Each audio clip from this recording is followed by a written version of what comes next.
Big 12 basketball, man. It is wild. The Darren Peterson discourse is heating up. ESPN's most prominent, I would say, college basketball personality has entered the fray with a scorching hot take about what Kansas should be doing with Darren Peterson in light of a blowout loss at home. Yes, at home to Wes Miller's Cincinnati Bearcats, who suddenly cannot be stopped. Look, I think this take is way over the top, but actually, in a way, makes more sense than you would think. Also, AJ Dybantsa powers BYU to a win over Iowa State at home. Massive win for the Cougs, much needed. Cannot even begin to describe how badly needed that was for BYU. And AJ has positioned himself now as the anti-DP. You've got AJ on one end, DP on the other. Brilliant stroke of marketing from AJ Dybantsa in the postgame press conference that we are going to talk about. The top 20 NCAA basketball seeds were released by the committee. The Big 12 is dominating. And to me, it paints a bigger picture of how the Big 12 is going to cash in on what is happening this year in Big 12 hoops in a big way. And what's funny about it is they're doing it basically by beating the SEC at its own game. And I will explain to you that. Plus, an update on K-State's hire. Who will be the next head men's basketball coach at K-State? I've got an update. I've got two candidates that I want to talk about there to all of you guys. So thank you to everybody coming in tonight. I know there have been some issues with the Twitter streaming, unfortunately. StreamYard tells me that. So I'm sorry to those of you who typically watch this on Twitter. That is frustrating. I'm going to see what I can do with that, but that has been an ongoing issue. Anyway, it is the Open for Business Big 12 podcast. I am your host, John Kurtz. Thank you for hanging out here. Those of you who do, please like the video, subscribe to the channel. You can hit me up on Venmo at John-Kurtz-4 if you have a super chat that you want to leave there if you are not watching live. Of course, those of you that are here, you can weigh in the comments and submit a super chat to ensure that your question or comment makes it on the show tonight. And I appreciate everybody who does that. So you should also subscribe to the Open for Business Big 12 newsletter. I should mention that as well. We're well over 6,100 plus Big 12 fans subscribe to that now. We've had a big last couple of weeks with the newsletter. So thank you to all the new subscribers to Open for Business, ofbnews.com once again. All right. Should Kansas actually cut ties with Darren Peterson and move on? It is late February. We're getting close to March. That seems wild, but that's what the biggest college hoops personality at ESPN says Kansas should do. Now, I know that seems crazy, and my initial reaction is to say, that's nuts. But maybe it's actually not quite that crazy. All right, we'll dive into it. All right, I'll tell you about why that could make sense here in this video, though ultimately I think it doesn't. All right, Kansas got smashed on Saturday by Cincinnati at Allen Fieldhouse. It was shocking. I mean, watching that game coming down the stretch, I am not a guy. I am not a betting man. I really am not. Hardly at all. But I was thinking there when it got to about an 8 to 10 point Cincy lead with maybe like 7-8 minutes left in the second half, I was like, what kind of odds could you actually get on Kansas to win this game? Like Kansas money line at that point, because I was like, I've seen this movie 100,000 million times. Kansas will find a way to win this game because it's an Allen Fieldhouse. That building will just swallow you whole and spit you back out. It's done it time and time again. And we witnessed a prime example of it early on this season in the Big 12 slate anyway, when TCU was in town, right? It was like Cincinnati, nothing against Wes Miller's squad, but Cincinnati is not built for this. They are not built to finish this thing off. Much greater teams than they have not been built to finish that game off in Allen Fieldhouse. Not only did they finish it off, they won the game by 18. I mean, it was staggering, just crazy to see that Cincinnati team walk in there and do that and hand Bill Self the most lopsided home loss to an unranked team he has had at Kansas. Emphatic stuff from Cincinnati. And what is interesting and funny, especially judging by the topic of this video, is that Darren Peterson wasn't really the story, although he kind of was. There was some controversy, but his minutes, that's the way to say it. More on the controversy in a moment, but his minutes were not the story in this game. Darren Peterson played 32 minutes. That's only 3 shy of his highest in a game this season. And I mean, unless you've been living under a rock and have not watched any Big 12 basketball at all, you realize that's been the biggest storyline basically the college basketball season has been the debate around Darren Peterson's minutes and or games played. He's missed 11 games for Kansas this year. That has been the biggest talking point in the game this season. We've had a hamstring issue, a quad, an ankle, the cramps, flu-like symptoms. That's why he missed the Arizona game. There have been a myriad of issues for Peterson at points this year, and it's why he has not played many of these games. Now, as I said, 32 minutes, you can't complain about that. 17 points, that's not, it's a ridiculous standard to be held to, but that's not typically as, if you took his like points per minute played and extrapolated that out to 32 minutes, you would expect more than 17 points, but I'm not here to like rip on a guy for only scoring 17 points in a conference game. I will just say there was still controversy around him, even though he finally played a bunch of minutes. And it's about this picture. It's about a screenshot that pops up. All right. So we've got this shot. I guess I could bring this up courtesy of Jayhawk Talk. I think there were others that were passing this around, but you can see there's Darren Peterson like away from the rest of the team as they're all huddled up in the lane. And that has drawn, you know, all sorts of talk of people like, well, if this isn't the perfect encapsulation of the season, etc. You know, I mean, that type of chatter. And it's not a great image, but I mean, let's be real. This is where I will step in and defend Darren Peterson. Now, he supposedly was, I know Jayhawk Talk came back and said some of the context here, he was talking to officials, had been complaining to officials a lot throughout the game. There are a number of things and reasons and ways this could happen where it's not nearly as bad as the image looks, right? In some cases, or in some ways, this is just a case of people piling on, right? It's people piling on when a narrative has already been established for you throughout the course of a season. All right. But that was getting a lot of run on Twitter after the game, that image. And so it's like the guy just can't get through a game. Can't get through a game without some kind of issue hounding him. This, of course, came on the heels of playing 18 minutes against Oklahoma State. Bill Self, I thought, you know, for the first time, I don't even know if like lost his cool is the right way to put it, but just couldn't continue to play the cover-up game nearly as much as he had and said it was disappointing. They thought they'd get more out of him that night. He also in the last week has now said, hey, I mean, the only thing you can do is to stop this, stop the noise, is like go play a full game. Well, he played a full game, and now there still is a little bit of noise. Like Jeff Goodman, for instance, from the field of 68, was saying, quote, part of the problem is he hasn't had the opportunity to tell his story. He hasn't been out there. I was supposed to talk to him a week ago. It never happened. I was supposed to talk to him in Ames, and it's not Kansas holding this thing back. I'll tell you that much. They've done an atrocious job public relations-wise trying to get whatever the story is out there. I think people would feel bad if they heard Darren Peterson's story, which that was a very interesting line to me. And I'm like, well, I want to hear Darren Peterson's story.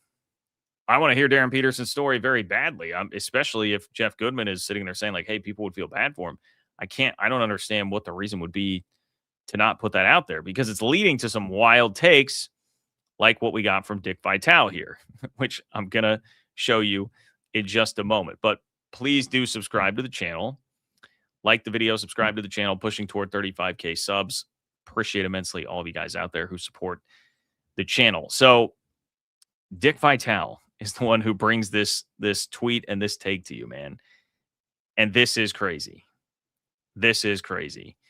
But here it is. It certainly got the internet talking, got the streets talking. Sometimes a divorce is good for everyone involved. And I firmly believe that needs to happen now.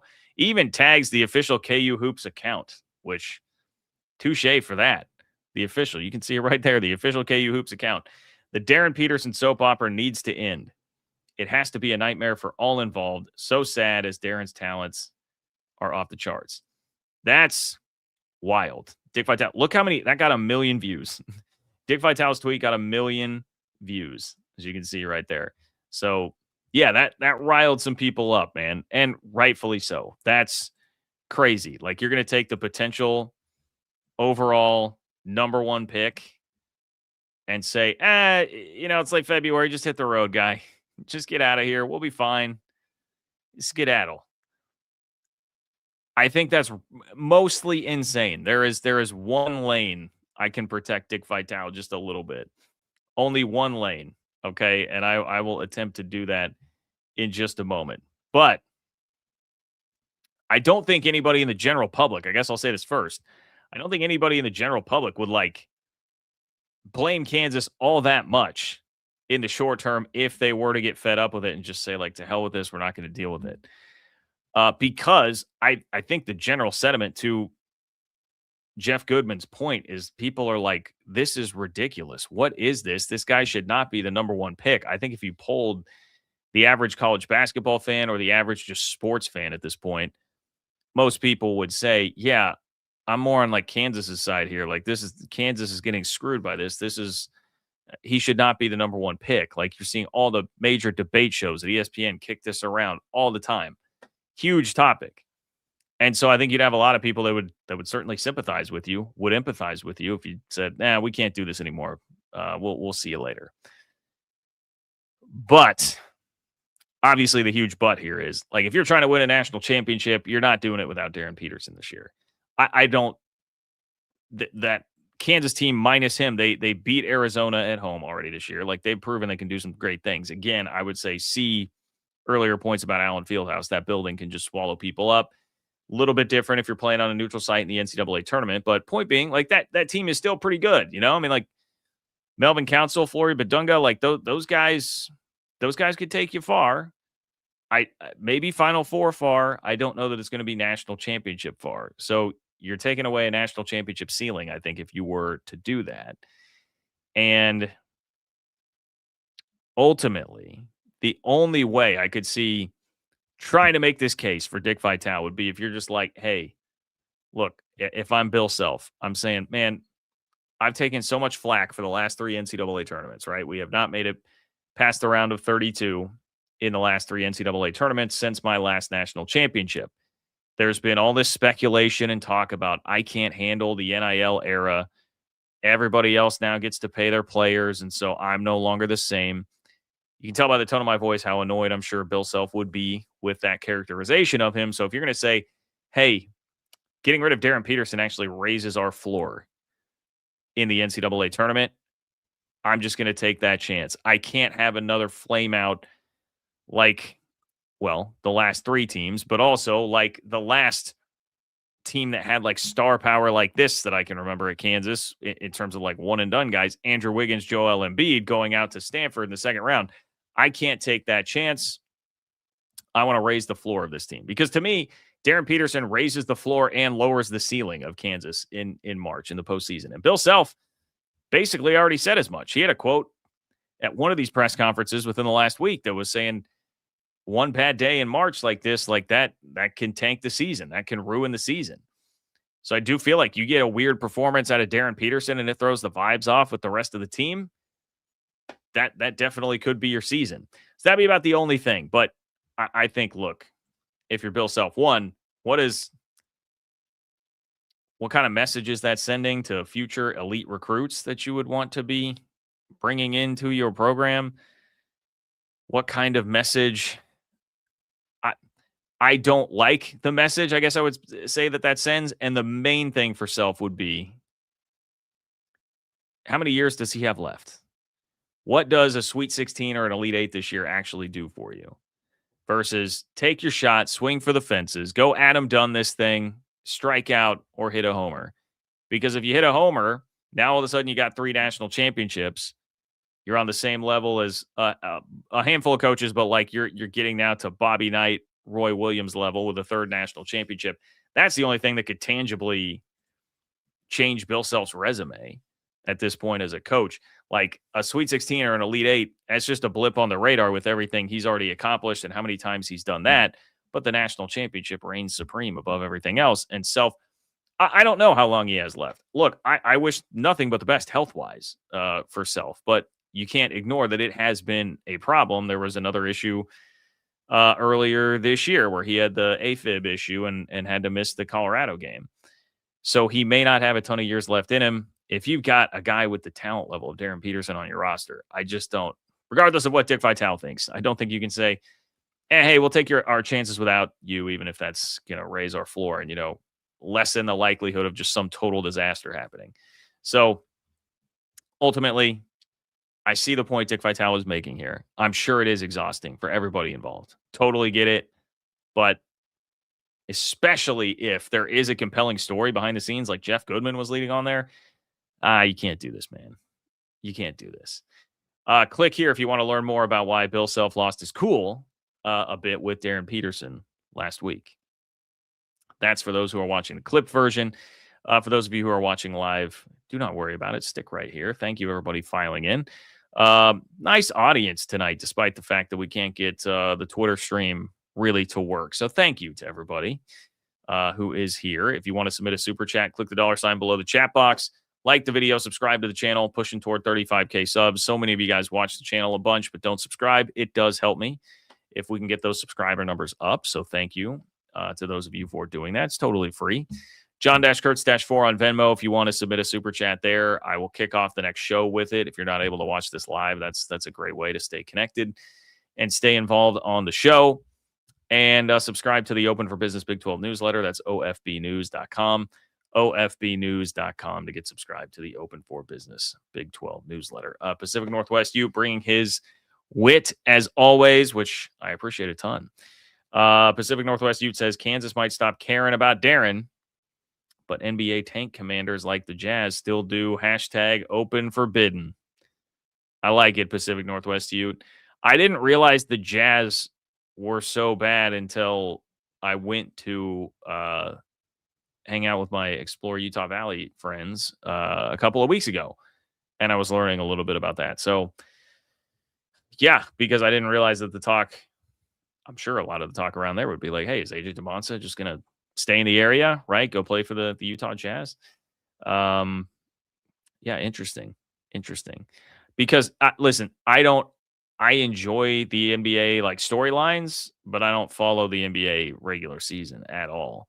I don't have the bandwidth, and I probably just would not do it anyway. In fact, I'm going to have more later on how the NBA product is taking a lot of flack right now, how that can actually help the Big 12 a bit. But anyway, Pacific Northwest Dude, I appreciate you merging your fandoms there and, again, providing us some great wit, which you always bring strong.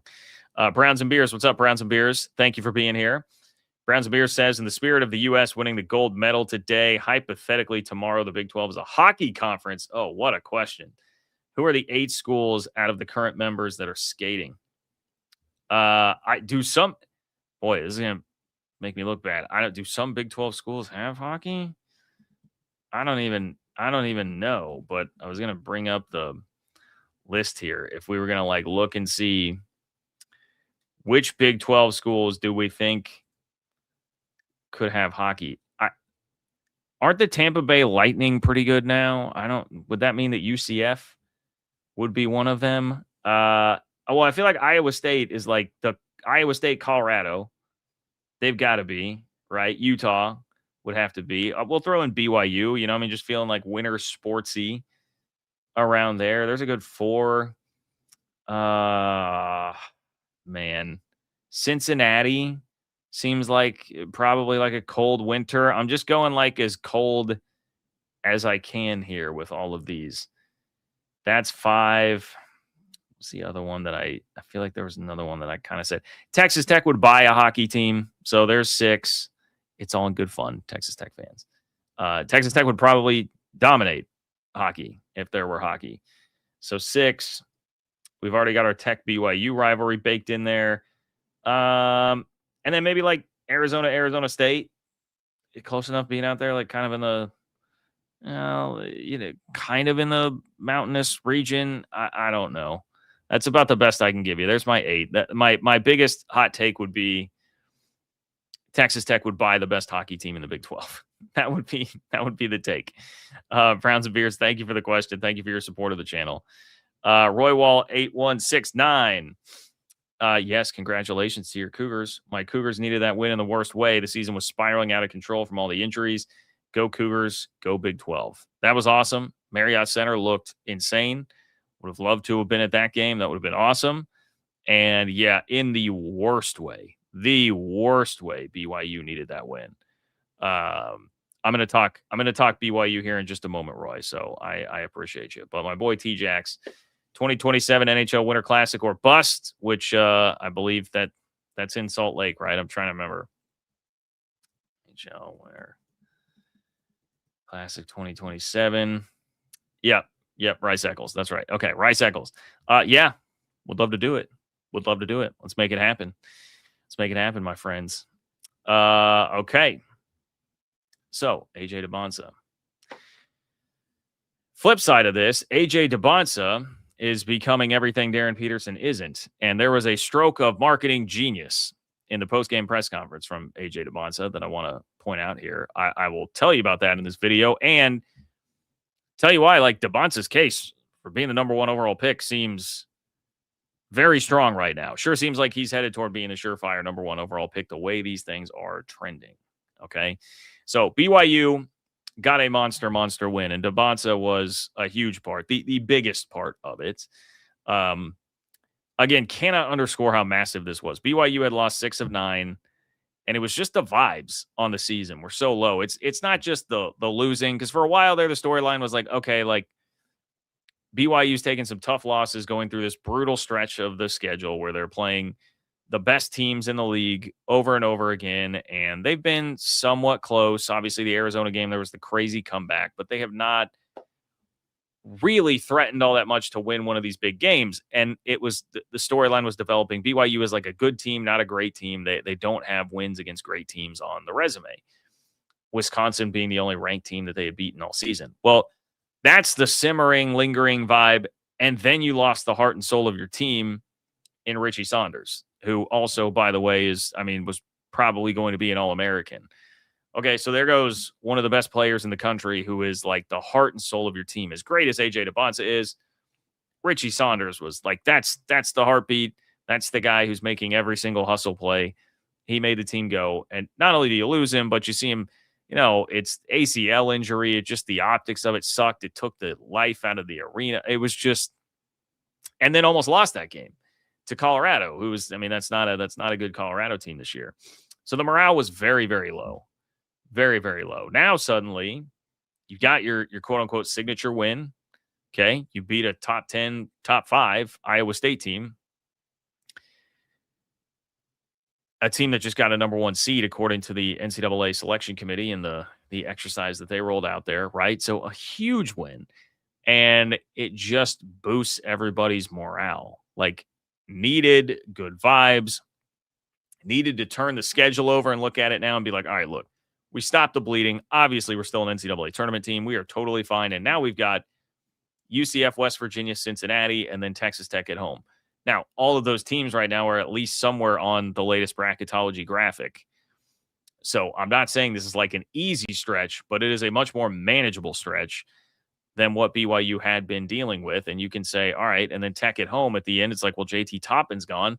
You can see how BYU could start to put together a run here, get going, and find a new identity before the end of the season. And so much of that is about putting everything on the shoulders of AJ Dybantsa, who had 29 points against, remember, this is against Iowa State. All right, this is not K-State, who doesn't play any defense. This is Iowa State, man. That's the number 8 defensive team in the country, according to KenPom. Number 8 defensive efficiency team in the country. AJ Dybantsa had 29 points, 10 of 17 from the floor, right? So 29 points on 17 shots. That's been one that some of these games AJ has popped for big numbers, especially earlier in the season, took a lot more shots than 17. He was efficient, and he damn near had a triple-double. I buried the lead here. Against Iowa State, he played 40 minutes and was 1 assist shy of a triple-double. 29 points, 10 rebounds, 9 assists, 40 minutes, 17 shots to get to 29 points. That's about as good as you're going to do in college basketball incredible performance. Rob Wright also played 40 minutes, by the way. Those two guys, they're going to have to play a lot now without Richie Saunders. Like, they're going to have to carry so much of the scoring load and play a lot. And again, I want to emphasize 40 minutes for AJ Dybantsa, who then had this quote in the post-game press conference. And I know this seems simple. I know this seems maybe a little flippant of me or just mundane. And you're going to be like, John, why are you making such a big deal out of this? I think this is great. Okay. Please subscribe to the channel, like the video, pushing toward 35K subs. Thank you, everybody. The quote was simple from AJ Dybantsa. Quote, if they need me to play 40 minutes, I'll play 40 minutes. And it just struck me seeing that on the same day that the photo was going around of Darren Peterson and Kansas had the big loss. And Dick Vitale is saying Kansas should just cut ties with Darren Peterson because of how much drama and exhaustion has been associated with that whole situation this year. And it's all been about how much he can play. And AJ Dybantsa is just like, look, man, if you need me to play 40 minutes and go throw a triple-double up against a top 10 defensive team in the country, that's fine. I'll do it. No drama, no issues. It's just one sentence. Just one sentence. No stammering around, no condition, but if my hamstring's right, if I'm not cramping. No, AJ Dybantsa was like, bro, if you need me to play 40, I'll play 40. Period. Like, that's it. So I would be marketing the hell out of that if I were AJ Dybantsa's people. This is like you could okay boomer me for this. My old school mind immediately went to, oh yeah, when they would be pushing guys for like a Heisman campaign, you'd have like a press kit that you would send out and it would be like a physical thing that you would mail. And I was like, oh, that should be the headline of the press kit. That should be, find some creative way to make that the press. I'm just like, dude, John, it is not 2002 anymore, buddy. I don't think you necessarily need to do that, but I'd be marketing that as much as I could. Get it on the socials, right? Get it out there. You want me to play 40? I'll play 40. Position yourself as the opposite of Darren Peterson. And that's whether he was going to market it or not. That's what is happening in front of everybody's eyes, because it's like Peterson has still missed the 11 games. Earlier this week, it was the pulling himself out of the Oklahoma State game. Kansas is now struggling. And AJ Dybantsa is stepping into, I've got to be the guy. I've got to carry everything even more than I was already. And I'm going to do it. And I am doing it. And I'm playing 40 minutes and putting up my best performances of the season. So you've got Dybantsa like ascending and doing all the things that Darren Peterson is not. And if BYU really turns it around and is able to, say, get to the second weekend, like just finish this season strong for as harrowing as things looked there for a while, that will help the legacy even more. Now, there's another chapter, 2, 3, maybe more that is to be written about all of this, right? A lot more to be written about all of this. Darren Peterson could suddenly turn it on in March, play 32 minutes a game, and lead Kansas to a national championship, and BYU could lose in the first round. So I'm not saying that this story is totally written right now, but certainly the trend line is Dybantsa's popping off and turning into the complete and total antithesis of Darren Peterson, which I'm sure would only help his case to be the number 1 overall pick. I don't even, people ask me what my opinion would be there. I don't know that I'm like qualified if I'm an NBA GM or whatever. And especially, again, I will lend credence toward Jeff Goodman is saying there's more to Darren Peterson's story that is not getting out there, and he can't figure out why Peterson's camp wouldn't just let that get out there. So I'm open to the fact that maybe there's more to this. When I look at the guy's skill levels, I mean, Darren Peterson is the most skilled basketball player I can remember seeing at the college level in years and years and years. I mean, Michael Beasley, like, I don't, just an incredible level of skill that he actually has. As good as AJ Dybantsa is, but you do need someone that's going to be available and actually be out there and playing. And so kudos, I guess I'll put it this way. Kudos to Dybantsa, who has just put this team on his shoulders. His last, I was going to read you these stat lines from his last 6 games. 29, 10, and 9, 35 and 7, 20, 13 and 8, 36, 7 and 5, 28, 5 and 4, 36, 7, and 4. And like these field goal numbers, 13 of 20, 14 of 20. There is a 13 of 28, but even still hovering just under 50%. Like this guy's been an animal, a total animal. So kudos to AJ Dybantsa. Wish that I could have seen the Marriott Center, which was totally rocking. If you want to know where the Marriott Center sits in my Big 12 arena rankings, click here. That's for those of you watching the clipped version. For those of you watching live, you are fine. Ignore that. Appreciate all of you guys. Please do like the video, subscribe to the channel, subscribe to the Open for Business Big 12 newsletter. You can do so at ofbnews.com, 6,100 plus. Now subscribe there, and I appreciate each and every single one of you. Twice a week, totally for free to your inbox. This is a funny one. Don't start curling in the Big 12. That could have been a good question as well. Browns and Beers, like who? I mean, again, my answer would be Texas Tech, but who would put together the best curling team in the Big 12? Texas Tech would find a way. They would find a way. Cody Campbell and the Matador Club. They'd figure it out. That is funny though. Okay. Forget SEC football. Big 12 basketball should be getting special treatment from the selection committee, okay? Because Big 12 hoops is what SEC football thinks it is. And it's going to make some real money off of it. This season has been a great indicator of that. So I'll show you the proof from the selection committee itself in this video. And I'll show you how the Big 12 is basically beating the SEC at its own game and to the tune of getting some big dollars to flow in because of it. So I got asked this question. I went on the Solid Verbal, which I'm going to merge the college football into the college basketball here. Okay. So stay with me. Solid Verbal, excellent college football podcast. You should all go subscribe to that. If you are not, I've been listening to them for literally over a decade at this point, and I just love the show. Dan and Ty do an excellent job. But I was on with Ty last week, and he asked me a question about the depth in the Big 12, and like, hey, we were talking about how it's funny that the Big 12, like even a year ago, but especially like 2 years ago, was billed as this like wacky, zany, anybody can beat anybody. There's no clear team at the top. We have very quickly changed from that to, oh, well, Texas Tech and BYU are the teams at the top. Like that's, I mean, full stop. That's it. And everybody else is kind of just playing for maybe second, but more likely third place. And that's kind of the dichotomy of the Big Ten and the SEC right now, where it's like the Big Ten has the couple of massive brands at the top, and then everybody else competing for table scraps, I suppose, beyond that. Whereas the SEC is like the Big 12 was built to be. A lot of depth, but they don't have the team that can go win it at the very top now because they have proven that each of the last 3 years not making the national championship game.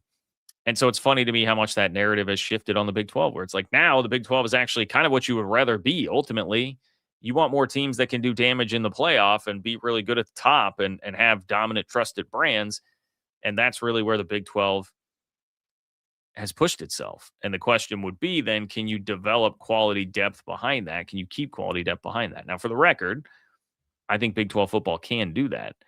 But if you look at Big 12 basketball right now, they've got both. They've got both. And I think even a couple of weeks ago, it felt like maybe they don't have the depth part so much. Obviously, they've got the championship contenders. I feel like the Big 12's got both now. We got the top 20 released by the selection committee, like the top 20 teams ranked. So all of your top seeds there. And Arizona and Iowa State are both 1 seeds. Nobody else has more than 1. That's obviously big. Houston's a 2. KU's a 3.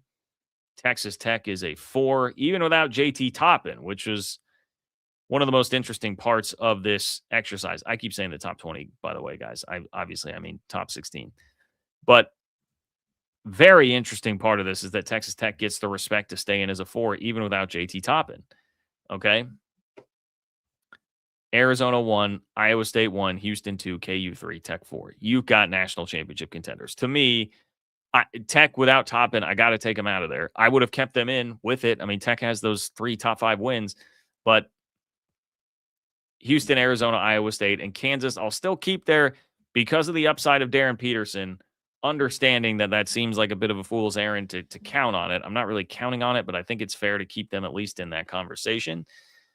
You've got 4 like bona fide national championship contenders there. And then when you start talking about the depth behind it for this league, well, the depth, I mean, Texas Tech, a top enlist Texas Tech, BYU, UCF, another tournament team, TCU, waffling between being the last team in and the first team out of the field right now for Joe Lunardi, borderline tournament team. And then Oklahoma State, Baylor, Cincinnati, West Virginia. They are all on the graphic. Okay. And what that means is Joe Lunardi's graphic that he tweets every day of who's next 4 out, next 4 out. I mean, he's keeping a lot of teams in that way, but they're on the bubble. Okay, we'll put it that way. Like Baylor, Cincy, West Virginia, Oklahoma State, at least still on the bubble. That's 12 teams, man. That's 12 teams. So I'm no math expert. I got a communications degree from a state school, but that's 2/3 of your league.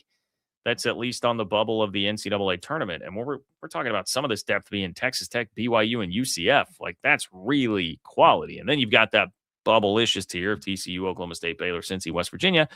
But what did we just see Cincy do? What did we just see Cincy do? Cincy just jumped up and smacked Kansas.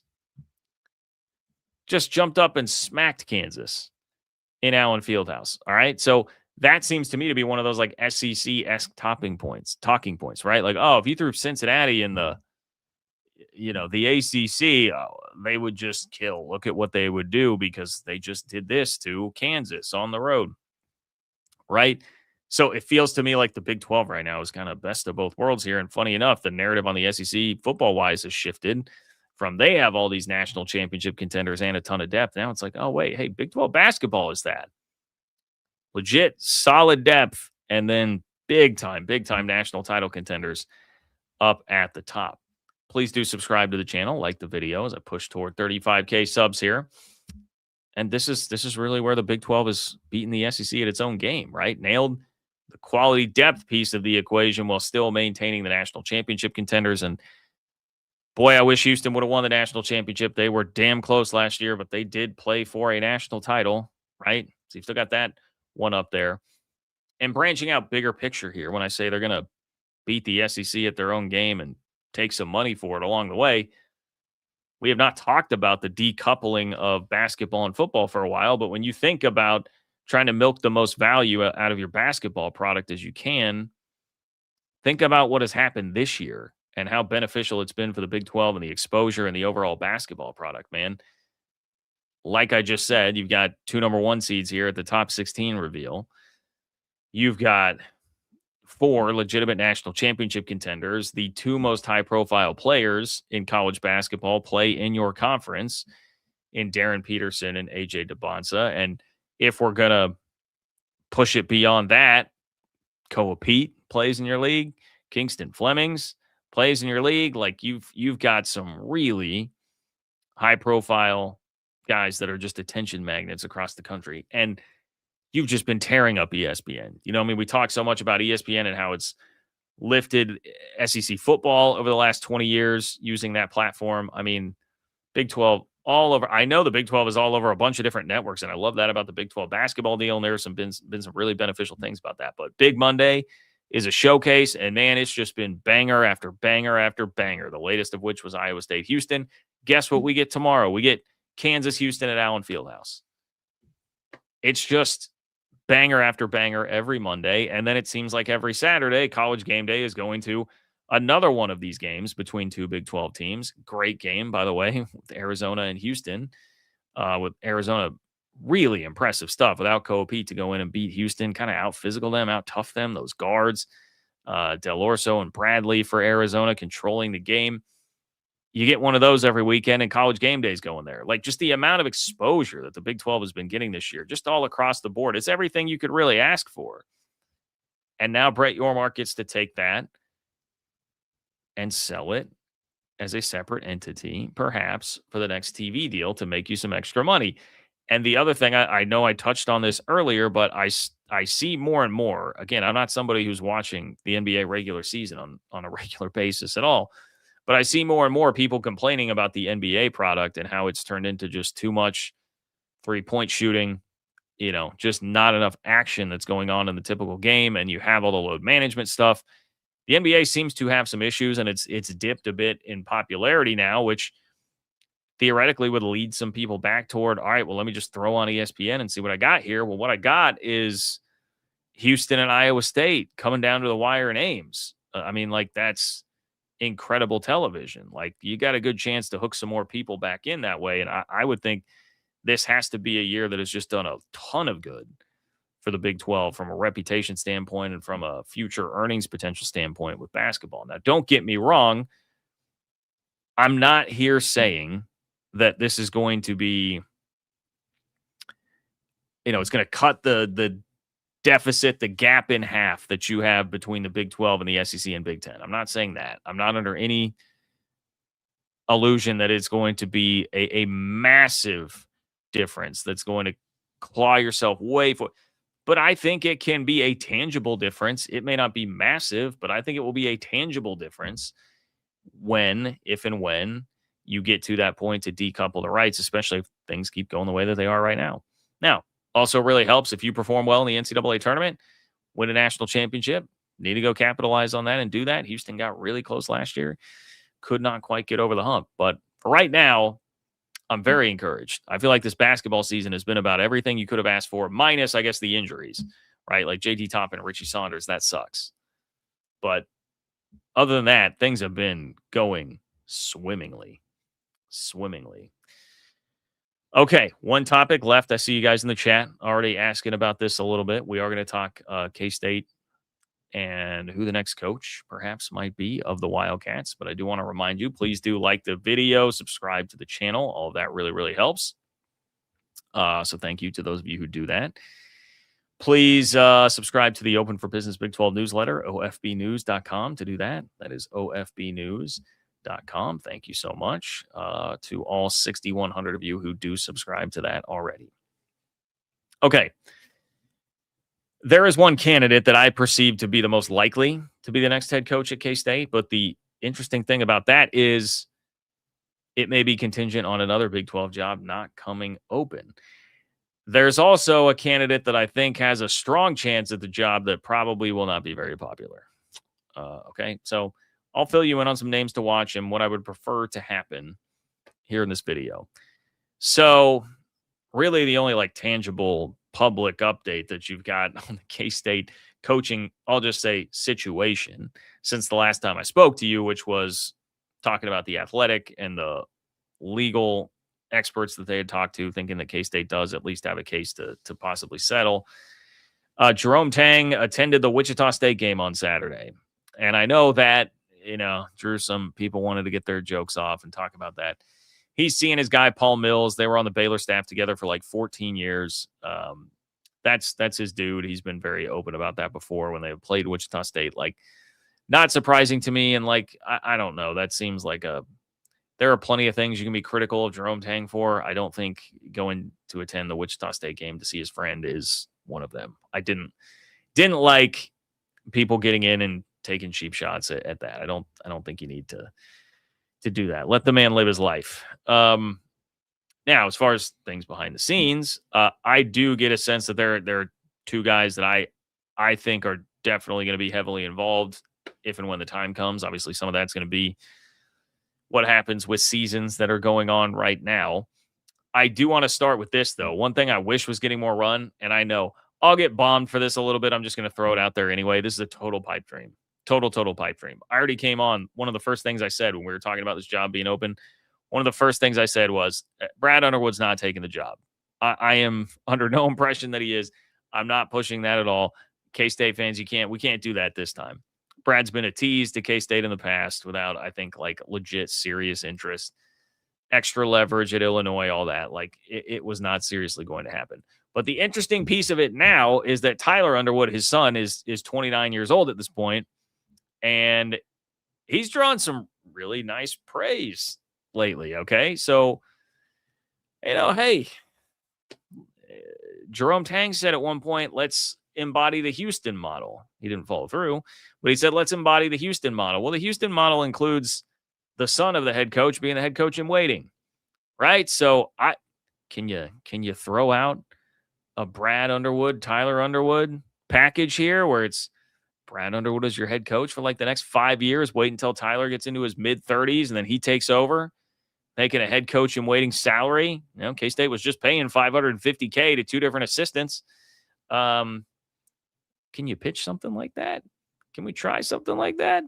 Now, again, I know Illinois fans, the same ones who hated me on Twitter, I deserved it, frankly. The last time K-State was making a hire and I was pushing the Brad stuff, I'm sure you guys will be all over the comments here. That's fine. I don't actually expect this to happen. But before you tell me I'm totally crazy, like, John, Tyler Underwood's 29 years old. What are you doing? Well, here's one of the best college basketball. It's so like, is it a reporter? Is it just one of the best college basketball voices out there from The Athletic? Sam Vecini. Look at this. Look at this. He says, no, they lost, but my hottest college basketball coaching take is I would legit hire Tyler Underwood if I were running a good mid-major coaching search in March. Don't care that he's 29. The way Illinois finds mismatches on offense and picks up all the low-hanging fruit is wild. And then you got all these Illinois fans in the comments that are talking about, hey, he should be head coach and waiting in Illinois, so don't do that. Like, chill out, man. Okay, I rest my case there. Hopefully that validates this a little bit. Look, there are a lot of hurdles here. Brad Underwood's got a $15 million buyout. 15. Jerome Tang's got the $18 million buyout that you're dealing with right now. Brad has teased K-State in the past. Tyler's only 29 years old. I don't think that's actually going to happen. But I just wanted to say that's my pipe dream here. Okay, right? It's not going to happen. I'll tell you the serious names now. Okay. First, though, subscribe to the channel, guys. I see so many of you watch, but don't actually subscribe. Please subscribe to the channel. That would be great. I've mentioned this name before, but I do think somebody that's going to be really involved here is Jared Calhoun from Utah State. That was one that initially, the first video I did right after all this went down, I said, watch out for Jared Calhoun. I would still echo that.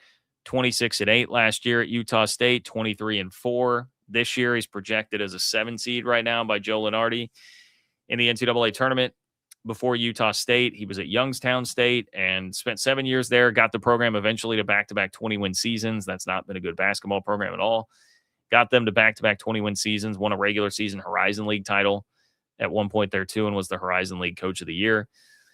You know, my one hesitation with this has just been, well, Utah State has been a great job. A lot of guys have won there. Not all of them have been super successful at their next stop. For instance, Craig Smith had 3 great years at Utah State. Then he got fired at Utah. Danny Sprinkle has been pretty blah at Washington after a great year at Utah State. So a little bit of concern there, but the Youngstown stuff definitely provides some evidence that, like, he's a guy that seems to be able to coach a little bit. He's from the Bob Huggins tree, coached under him at Cincinnati and then West Virginia, a long time at West Virginia. So I like that. I like what Bob Huggins did to jumpstart K-State's program in 2006. So there's a lot to like here. But before you get too excited, realize that Jared Calhoun's alma mater is none other than Cincinnati. And it sure seemed like Wes Miller was destined to get fired until he smashed KU and Allen Fieldhouse and won 4 straight, with 3 of those 4 being by 18 plus. So now all of a sudden they're back on the graphic, ladies and gentlemen. Say what you will about Cincinnati. They're back on the graphic. They're back on Joe Lunardi's bracketology graphic. Okay, now, I don't know. I mean, it may still be overwhelmingly likely that Wes Miller gets let go at the end of this year. If that job were to open up, that would complicate things. It would make things very interesting. Obviously, your alma mater can be a big pull there. These 2 jobs were right next to each other, basically, on the list that the coaches put together via the field of 68 of the best jobs in the Big 12.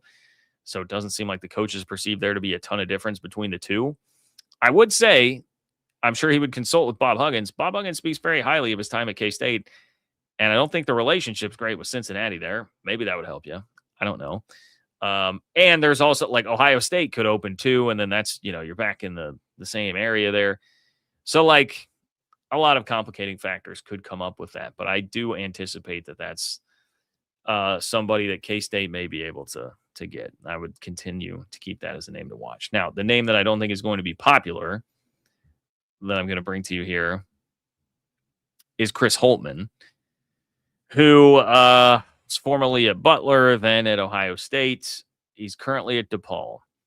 And if you went and looked at just the DePaul record right now, you would be appalled if you were a K-State fan, and that was like the only context you had about it. All right. You take one look at the DePaul resume and say, like, why on earth would this band ever be considered? They are 12-12 this year and 4-9 in the Big East, 14-20 and 4-16 last year. John, what are you talking about? Well, what if I told you he took over a program that was 3-29 and 0-20 in the Big East? Like, DePaul is a terrible job. Nobody's been to the NCAA tournament there since 2004. So it's not good. It's not good. And if you go back to Ohio State, 2 bad years at the end, totally tanked Chris Holtmann. Before that, he had been solid.